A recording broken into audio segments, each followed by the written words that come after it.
semuanya, perkenalkan, saya Kevin Fariza. Pada kesempatan ini, saya akan mempresentasikan materi dengan judul Funnel Mastery, panduan lengkap untuk mengoptimalkan penjualan dan keuntungan. Funneling berasal dari kata funnel atau corong, yang menggambarkan alur penjualan. Funneling adalah proses penawaran produk yang dilakukan secara bertahap, dari banyak calon pelanggan hingga akhirnya menjadi pembeli, dengan tujuan meningkatkan penjualan dan keuntungan. Funneling memiliki beberapa karakteristik utama. Prosesnya bertahap dan tidak instan, berpusat pada pelanggan, serta produk di dalam funnel harus saling berkaitan dan relevan agar konversi dapat berjalan secara optimal. Contoh, funneling dapat kita temui dalam kehidupan sehari-hari. Di marketplace, setelah membeli satu produk, biasanya muncul rekomendasi produk lain. Di toko fisik, saat membeli rokok, sering ditawari korek api. Ini menunjukkan adanya alur penawaran setelah pembelian. Cara kerja funneling dimulai dengan menyesuaikan kondisi pasar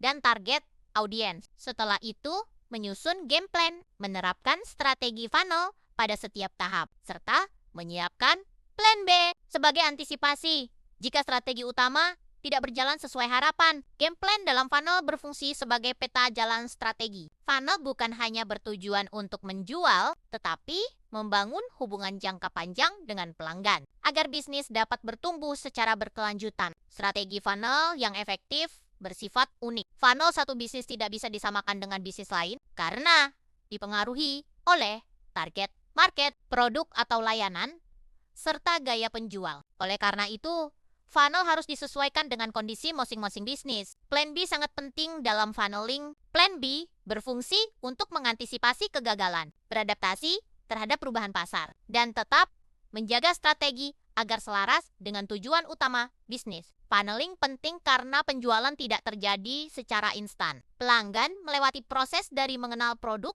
hingga akhirnya membeli. Funneling membantu memberikan nilai kepada pelanggan, sekaligus menjaga keseimbangan antara profit dan kepuasan pelanggan. Tanpa funnel, bisnis biasanya hanya dapat menjual satu produk sehingga potensi pendapatan terbatas. Dengan funneling, satu pelanggan bisa mendapatkan beberapa penawaran yang relevan, sehingga nilai transaksi dan profit dapat meningkat. Dalam funneling, terdapat beberapa istilah dasar seperti funnel, lead, traffic, campaign, dan ads. Memahami istilah-istilah ini penting agar strategi funnel dapat disusun dan dijalankan dengan lebih efektif. Upsell adalah penawaran produk dengan harga lebih tinggi setelah pembelian. Downsell adalah alternatif produk yang lebih murah jika upsell ditolak. Sedangkan auto atau one-time offer adalah penawaran khusus yang hanya berlaku satu kali dalam waktu terbatas. Customer journey adalah perjalanan pelanggan dari tidak mengenal produk